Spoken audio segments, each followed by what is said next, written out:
अस्सलाम वालेकुम, welcome to sir Faraday's classroom. जी प्यारे बच्चों, तो आज हम क्लास 3 की मैथमेटिक्स से चैप्टर नंबर 7 फ्रैक्शंस यानी कसूर के बारे में पढ़ेंगे। चलिए बच्चों, अब हम फ्रैक्शन यानी कसूर को जानने के लिए एक दिलचस्प एनिमेटेड वीडियो देखते हैं। Let's learn fraction. आइए सीखते हैं फ्रैक्शन यानी कसर। फ्रैक्शन को समझना इस तरह ही आसान है जैसे 1, 2, 3। इस वीडियो में हम फ्रैक्शन के आसान हिस्से को सीखेंगे। आइए हम आसान चीजें लेते हैं, पिज्जा, पाई और डोनट। थर्ड ऑफ 1 का क्या मतलब है? हम इसे कैसे कैलकुलेट करेंगे? फ्रैक्शन ऐसे दिखाई देती है। नीचे वाले नंबर को डिनोमिनेटर कहते हैं, जो बताता है ऑब्जेक्ट को कितने बराबर हिस्सों में तकसीम किया जा सकता है। ऊपर वाला नंबर न्यूमरेटर होता है, जो बताता है न्यूमरेटर के कितने हिस्से हैं, जो आप देख सकते हैं। मिसाल के तौर पर एक पिज्जा को अमूमन 8 टुकड़ों में तकसीम किया जाता है। इसका मतलब है फ्रैक्शन यानी कसर में डिनोमिनेटर 8 है। अगर आप आम तौर पर एक टुकड़ा खाते हैं तो इसका न्यूमरेटर 1 होगा। इसका मतलब है 8 of 1 यानी 1/8 हिस्सा है पिज्जा का। अगर आप आम तौर पर पिज्जा के 2 टुकड़े खाते हैं तो न्यूमरेटर 2 होगा, जबकि डिनोमिनेटर 8 ही रहेगा, क्योंकि पिज्जा के कुल टुकड़े 8 थे। इसका मतलब है आपने पिज्जा का 2/8 हिस्सा खाया है। अब एक और मिसाल देखते हैं। इस पाई को 6 हिस्सों में तकसीम किया गया है और आपने इसमें से 4 टुकड़े खाए हैं। अगर पाई के 6 टुकड़े थे, 4 आपने खाए, तो आपकी फ्रैक्शन के डिनोमिनेटर में क्या होगा? चले लिखते हैं 6। न्यूमरेटर क्या होगा? जी हाँ, ये 4 होगा। इसका मतलब है पाई का 4/6 हिस्सा। चले मजीद एक और मिसाल देखते हैं। अगर आप और आपका दोस्त एक डोनट शेयर करना चाहते हैं तो आप इसे 2 हिस्सों में काटेंगे। अगर डोनट के 2 टुकड़े हैं और एक टुकड़ा आपने खा लिया है तो आपकी फ्रैक्शन का न्यूमरेटर क्या होगा? बिल्कुल ठीक, न्यूमरेटर होगा 1। डिनोमिनेटर क्या होगा? शाबाश, डिनोमिनेटर 2 होगा। जब फ्रैक्शन होगी 1/2 तो आप कह सकते हैं आधा। चलिए बच्चों, पहले हम फ्रैक्शन यानी कसूर के बारे में टेक्स्ट बुक से मुतालिया करते हैं। कसूर यानी आधा। सामने एक दायरे को 2 बराबर हिस्सों में तकसीम किया गया है। एक हिस्से में रंग भर दिया गया है। हम ये कह सकते हैं कि दायरे के 1/2 हिस्से में रंग भर दिया गया है। सामने एक दायरे को 4 मुसावी हिस्सों में तकसीम किया गया है। दायरे के एक हिस्से में रंग भर दिया गया है। हम ये कह सकते हैं कि दायरे के 1/4 हिस्से को रंगदार बना दिया गया है। सामने दायरे को 3 बराबर हिस्सों में तकसीम किया गया है। दायरे के एक हिस्से को रंगदार बनाया गया है। हम ये कह सकते हैं कि दायरे के 1/3 हिस्से को रंगदार बनाया गया है। 1/2, 1/4 और 1/3 कसूर की मिसालें हैं।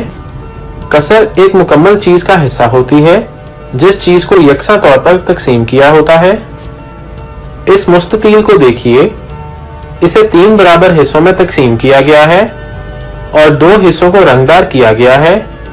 हम कह सकते हैं कि 2/3 हिस्सा रंगदार किया गया है। मुरब्बा को 4 बराबर हिस्सों में तकसीम किया गया है। 3 हिस्सों में रंग भर दिया गया है, यानी 3/4 हिस्सों में रंग भरा गया है। दायरे को 6 बराबर हिस्सों में तकसीम किया गया है और एक हिस्से में रंग भर दिया गया है, यानी 1/6 हिस्से को रंगदार बनाया गया है। चलिए बच्चों, पहले हम शुमार कनंदा मुखरिज के बारे में टेक्स्ट बुक से मुतालिया करते हैं।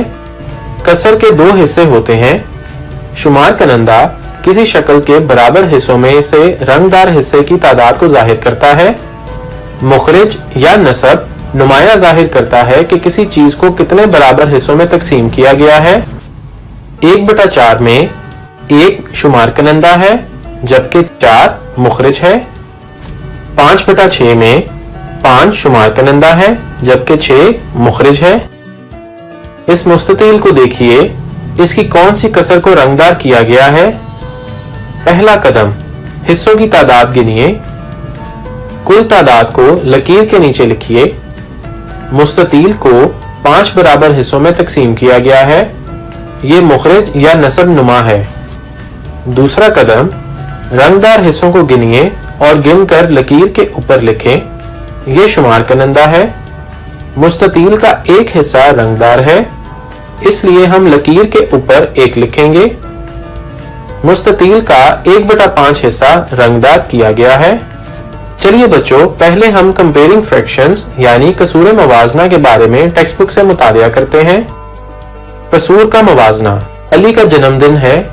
अली की अम्मी ने केक को 8 बराबर हिस्सों में तकसीम किया। सना ने केक का एक टुकड़ा खा लिया।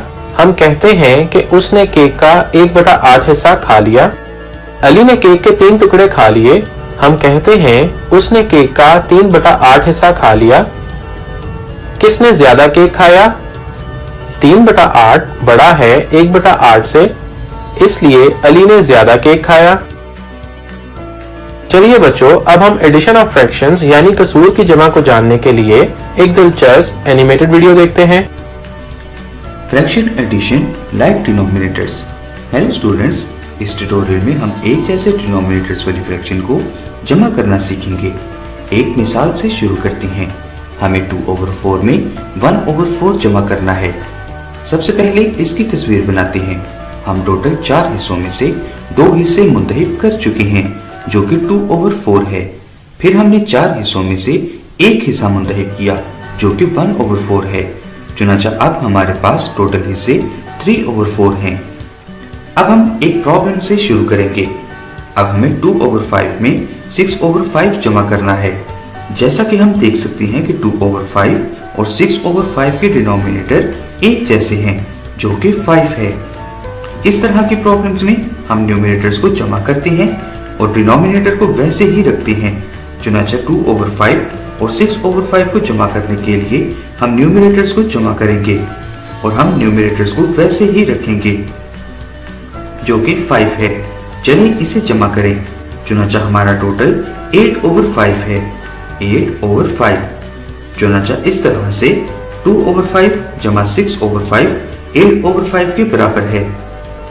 हमारी अगली प्रॉब्लम 3/4 प्लस 7/4, जैसा कि हम देख सकते हैं कि डिनोमिनेटर्स एक जैसे हैं, जो कि 4 है। चुनाचा न्यूमरेटर्स को जमा करेंगे। चले इसे हल करते हैं। 3/4 प्लस 7/4 हम न्यूमरेटर्स को जमा करेंगे, जो कि 3 प्लस 7/4 है। ये 10/4 के बराबर है। चुनाचा 3/4 प्लस 7/4 10/4 के बराबर है। चलिए एक और मिसाल लेते हैं। हमें 5/6 में 2/6 जमा करना है। यहाँ भी डिनोमिनेटर्स एक जैसे हैं। चुनाचा हम न्यूमरेटर्स को जमा करेंगे, जो कि 5 और 2 हैं। चलिए एक प्रॉब्लम से हल करते हैं। हमारे पास 5/6 प्लस 2/6 है। हम न्यूमरेटर्स को जमा करेंगे, जो कि 5 प्लस 2/6 है। ये 7/6 के बराबर है। चुनाचा इस तरह से 5/6 प्लस 2/6 7/6 के बराबर है। हमने देखा कि फ्रैक्शंस को जमा करते हुए अगर डिनोमिनेटर्स एक जैसे हैं, तो हम सिर्फ न्यूमरेटर्स को जमा करते हैं और डिनोमिनेटर को वैसे ही रखते हैं। तो आइए बच्चों, अब हम सब्ट्रैक्शन ऑफ फ्रैक्शंस यानी कसूर की तफरीक को जानने के लिए एक मजेदार वीडियो देखते हैं। Subtraction of fractions with same denominator. इस वीडियो में हम ऐसी फ्रैक्शंस को माइनस करना सीखेंगे जिनके डिनोमिनेटर एक जैसे होते हैं। सबसे पहले हम एक मिसाल देखते हैं। हमारे पास 3/4 है और हमें इसको 1/4 से माइनस करना है। हम एक स्क्वायर की मिसाल लेंगे। सबसे पहले हम कुल 4 हिस्सों में से 3 हिस्से चुनेंगे, जो कि 3/4 है। अब हम कुल 4 हिस्सों में से एक हिस्सा चुनेंगे, जो कि 1/4 है। हमें 1/4 को 3/4 में से माइनस करना है। इसके लिए हम 3 हिस्सों में से एक हिस्सा अलग कर देंगे। चुनाचा अगर हम एक हिस्सा अलग करें तो हमें 2 हिस्से हासिल हुए, जो कि कुल 4 हिस्सों के 2 हिस्से हैं। बस 2/4 है। चलें एक और मिसाल लेते हैं। हमारे पास 4/5 है और हमें इसमें से 1/5 को माइनस करना है। यहाँ जैसा कि हम देख सकते हैं कि 4/5 और 1/5 के डिनोमिनेटर बिल्कुल एक जैसे हैं, जो कि 5 है। इस तरह के मसलों में हम न्यूमरेटर को माइनस करते हैं और डिनोमिनेटर को वैसे ही रखते हैं। चुनाचा हमारी प्रॉब्लम 4/5 माइनस 1/5 है। अब हम न्यूमरेटर्स को माइनस करेंगे, जो कि 4 माइनस 1 है, और हम डिनोमिनेटर्स को वैसे ही रखेंगे, जो कि 5 है। चलें इसको माइनस करते हैं, तो हमारा जवाब 3/5 है। अब एक और मिसाल सपोज करते हैं। हमारे पास 4/3 है और हमें इसमें से 2/3 को माइनस करना है। यहाँ जैसा कि हम देख सकते हैं कि 4/3 और 2/3 के डिनोमिनेटर्स बिल्कुल एक जैसे हैं, जो कि 3 है। इस तरह की प्रॉब्लम्स में हम न्यूमरेटर्स को माइनस करते हैं और डिनोमिनेटर्स को वैसे ही रखते हैं। अब हम अपनी प्रॉब्लम हल करेंगे। हमारी प्रॉब्लम 4/3 माइनस 2/3 है। अब हम न्यूमरेटर्स को माइनस करेंगे 4 माइनस 2 और हम डिनोमिनेटर्स को वैसे ही रखेंगे, जो कि 3 है। चुनाचा हमारा जवाब 2/3 है। हमने 4/3 माइनस 2/3 किया, जो कि 2/3 के बराबर है। स्टूडेंट्स, आइए अब हम इस टॉपिक से मुताल्लिक एक एक्टिविटी करते हैं।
चलिए बच्चों, अब हम इक्विवेलेंट फ्रैक्शंस यानी मुतरादिफ कसूर को जानने के लिए एक दिलचस्प एनिमेटेड वीडियो देखते हैं। Equivalent fractions. हेलो स्टूडेंट्स, हम इक्विवेलेंट फ्रैक्शंस के बारे में सीखेंगे। ऐसी फ्रैक्शंस जो एक जैसी या बराबर वैल्यू की नुमाइंदगी करें इक्विवेलेंट फ्रैक्शंस कहलाती हैं। फर्ज करें हमारे पास एक फ्रैक्शन 1/2 है, फिर ये 2/4 के बराबर है, जो कि 3/6 के बराबर होगी, और ये 4/8 के भी बराबर है।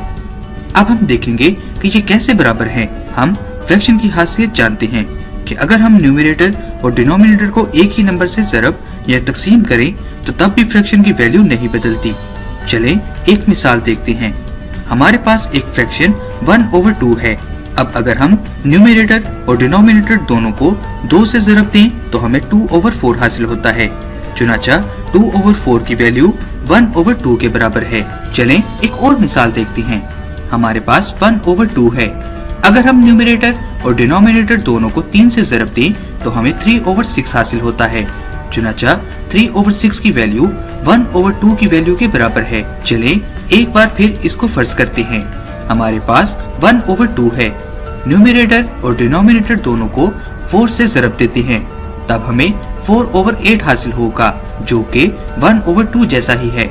एक फ्रैक्शन में डिनोमिनेटर टोटल बराबर हिस्सों की नुमाइंदगी करता है, जबकि न्यूमरेटर निकाले गए बराबर हिस्सों की नुमाइंदगी करता है।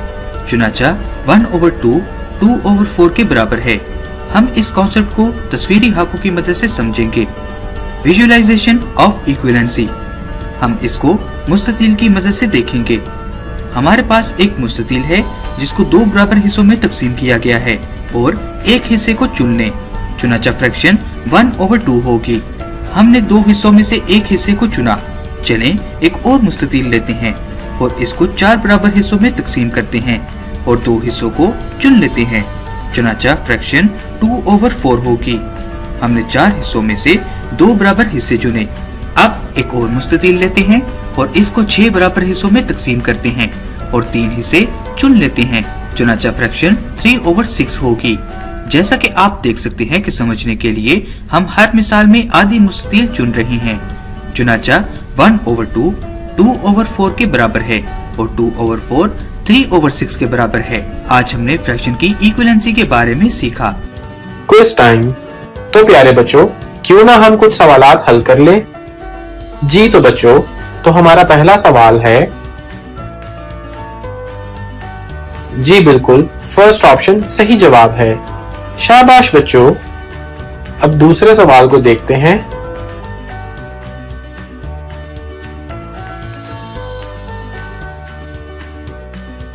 दूसरा ऑप्शन बिल्कुल दुरुस्त है। अब एक और सवाल को देखते हैं। जी बिल्कुल, फर्स्ट ऑप्शन सही जवाब है। Great job. अब एक और सवाल को देखते हैं। जी बिल्कुल, दूसरा ऑप्शन सही जवाब है। Great job. अब एक और सवाल को देखते हैं। जी बिल्कुल, फर्स्ट ऑप्शन सही जवाब है। Great job. एक और सवाल को देखते हैं। सोचिए और जवाब दें। जी बिल्कुल, सही जवाब है। Great job. अरे वाह बच्चों, बहुत खूब, आपने तो सारे सवाल आसानी से हल कर लिए।